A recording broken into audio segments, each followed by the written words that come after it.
ഓട്ടുപാറ ടൗണിൻ്റെ ദൃശ്യമാണ് കേട്ടോ കാണുന്നത്. ഓട്ടുപാറ ടൗൺ ദിക്കേക്ക് വെള്ളം മുങ്ങി, സർവത്ര വെള്ളം, ഹോട്ടലുകളിലേക്കൊക്കെ വെള്ളം കയറി. അവിടെ വാഴാനി തിരുവിലുള്ള പച്ചക്കറി കട അതാ വെള്ളം കയറി. ഇപ്പം മൊത്തത്തിൽ പുഴയ്ക്ക് നിറഞ്ഞൊഴുകുകയാണ്.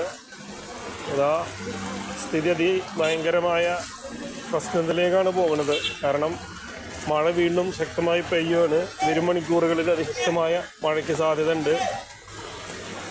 അപ്പോൾ മങ്കര നിവാസികൾ, അതുപോലെ തന്നെ എങ്കക്കാട് അങ്ങനെയുള്ള ഭാഗങ്ങളിൽ, താഴ്ന്ന പ്രദേശങ്ങളിലുള്ളവർ ഉടൻ തന്നെ സുരക്ഷിത സ്ഥാനത്തേക്ക് മാറാനും പരീക്ഷണത്തിന് മുതിരരുതെന്നും നമ്മുടെ കർഷക ജില്ലാ കോൺഗ്രസ് സെക്രട്ടറി നാസർ മങ്കര അറിയിച്ചിട്ടുണ്ട്.